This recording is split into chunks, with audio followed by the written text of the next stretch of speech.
Hey everybody, it's Jason Blaha here, and once again it is time for the Monday Q&As, so let's knock this out. First question.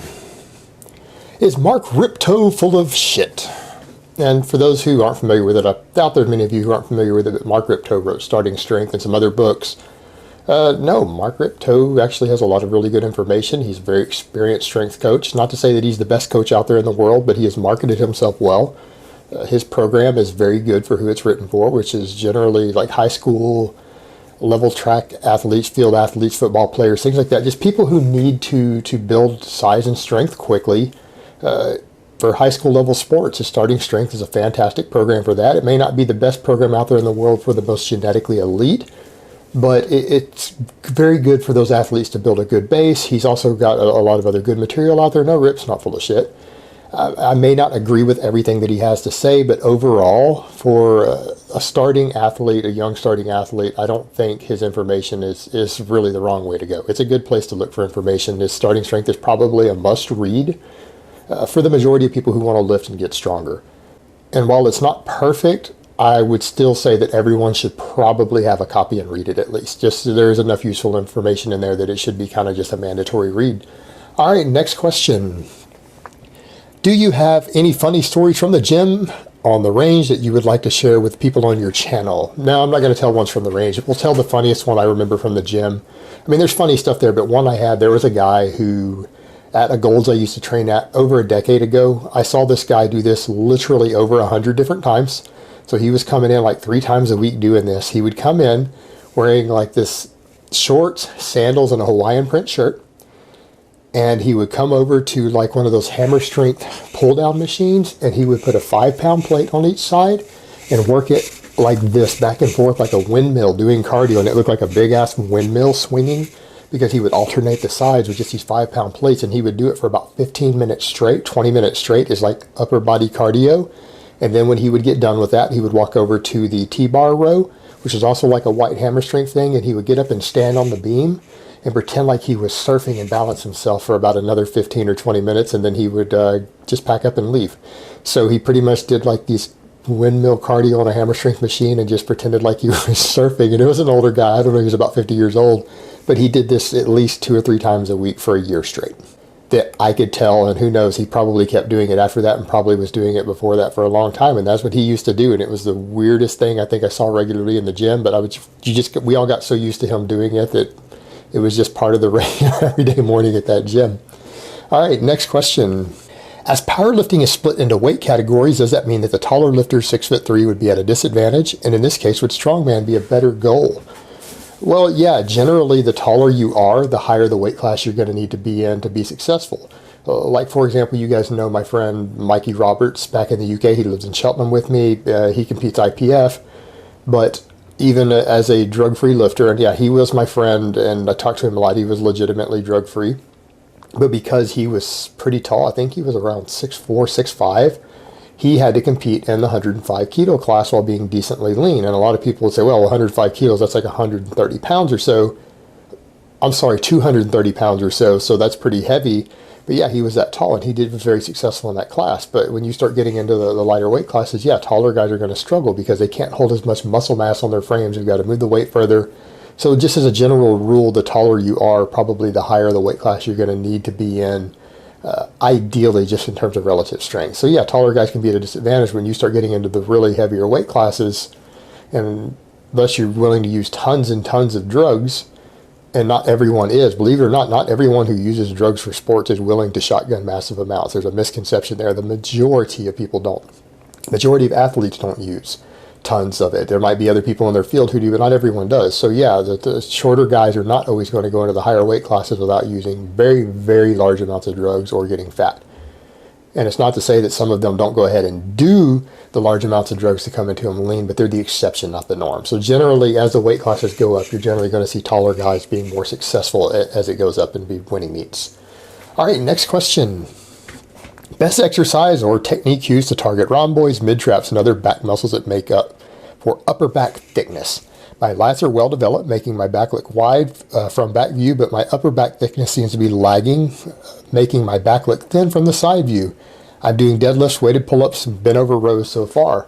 you're doing everything you need to do. It just takes time. Get stronger on your deadlifts and put a heavier focus on the barbell rows. Like, for example, right now, the rows are going to work all of those muscles a little more than the weighted chin-ups or weighted pull-ups are going to do. So what I would do, if you feel that your lats are sufficiently big, put the rows as a much higher priority over your chin-ups right now. You could back off and just do a few sets of your weighted chin-ups once a week and maintain or still gain a little bit of lat size, and you can build up all of those other muscles, the rhomboids, mid-traps, all of that stuff by putting a heavier focus on your rows. So start focusing more on progression and adding volume and workload to your rows over the next few months, and it will thicken all of that up a lot more. In addition to the fact that you're doing deadlifts, just keep focusing on getting stronger on the deadlifts also, and it'll balance out. And you can go ahead and deprioritize your weighted chin-ups and things for now in the meantime. And that's what I would recommend for your situation. All right, next question. Do you think people like Lance Armstrong are scapegoats for sports? Do they take the fall so that individual indoctrinated general public continues to remain indoctrinated? Plenty of athletes have failed drug tests, so why do the select few get put on blast? It's all about media hype. It really is about creating sensationalism in the media, massive outreach. I mean, look how much stories and advertisement commercials got sold over all the Lance Armstrong stuff. And it gets to maintain that funny idea that we have about sports being clean, which anyone who's been around sports knows it's really not true. The overwhelming vast majority of successful athletes use PEDs in varying amount. Lance Armstrong was no exception to the rule. It was perfectly normal.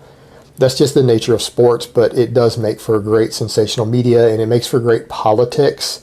I mean, let's keep in mind that 8 days in 1 year on the House floor in the House of Representatives in the U.S. were dedicated to steroids and baseball in 1 year, just within our lifetime. 8 full days of Congress were devoted to that. So it makes for great political issues, and it makes for great media and commercial sales. And so, yeah, there's money involved in that on that end too. And it also is done under this silly guise to protect the children and all of that nonsense. And we'll get to that in one of the later questions in this one. But no, guys like Lance Armstrong are the scapegoats. They take the fall. But the reality is, yeah, everyone in sports is on drugs. That's just the real world. And people are always selected to be crucified, who make a good target for it, who can generate the most media and sensationalism out of it. But they're not doing anything different from anyone else out there. All right, next question. What perpetuates the unrealistic expectations of men in society, and how can we do something to fix it? Athletic and fit guy checking in, but pissed off because my progress is not up to society's standards. No. This is going back to mainstream society versus the internet fitness culture. It's the internet fitness culture that's producing unrealistic standards that you probably need Trenbolone and Masteron to reach. But the standards of the average person, by the mainstream society standards, Hugh Jackman looks amazing. All right, even at his age. Brad Pitt back in Fight Club was considered to be really fit. And in particular when he got to things like Troy, these guys are not that big or that jacked. They don't look that impressive by the standards of the internet fitness community. In fact, they're subpar, and they'd be laughed at, and people would laugh at them and say, do you even lift? However, to the mainstream society, the standards are not unrealistic. Anyone who trains hard on a good, well-written program with a good diet can achieve most of society's standards of what's a really fit and attractive physique inside of a year. That's the reality of it. If that is their actual goal and what they actually train for. That can be done in a year with no drugs. It's the internet fitness community that's skewing your perceptive. And the only way to do that is to just be more honest about it and to continue to attack and get rid of this nonsense, this silly natural bodybuilding that's online and all these other things that are perpetuating false standards of what most people are going to be able to achieve. But it is the fringe community of the fitness community online that's creating that viewpoint. And you're probably only seeing that if you're spending a lot of time on the internet in that culture. And if you go back to just the mainstream society's views and Hollywood's views, the standards for men are very, very low and not unrealistic at all. So you're getting the two confused there when you say society, because society doesn't have that view on men. All right, next question. Hey, Jason, would GPP, which is General Physical Preparedness, exercises allow one to retain their muscle mass and strength for an extended period of time, say 4 months, while not being able to go to the gym and do actual strength training? No, of course not.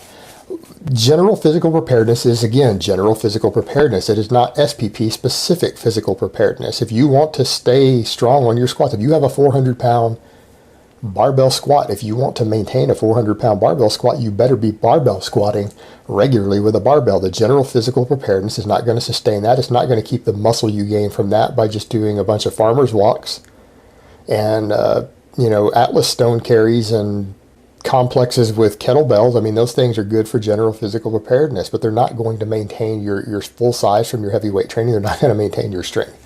It's going to fade within weeks. Within a few weeks, it's going to start fading noticeably. And I don't know why anyone would think they'd be able to sustain their SPP with their GPP.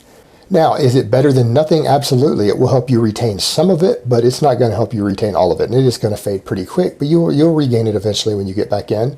And the guy had also asked there, and I didn't include that, how much can you expect to lose? That's like asking how long a piece of string is. There's way too many variables to tell. All that you need to know is that you will lose it. There's a lot of factors involved with how fast you'll lose it, how much of it you'll lose, but you're going to lose quite a bit. But no one can tell you just from a question like that how much it's going to be. I don't know why people ask things like that, but they do, as if someone can give them an answer. And if someone gives them just a textbook answer on something like that, they're lying to you.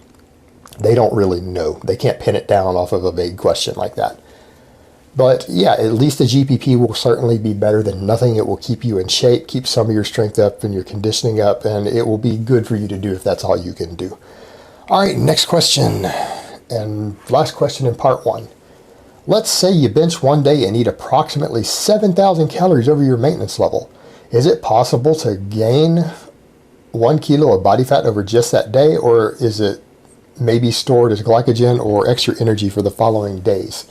Well, a lot of it's going to be stored as glycogen for the extra energy, but remember, off of a single 24-hour period of overfeeding, if you haven't been overfeeding before that, and you're not overeating, you haven't been bulking already, you do not store any real noticeable amount of your dietary carbohydrates eaten in a single day.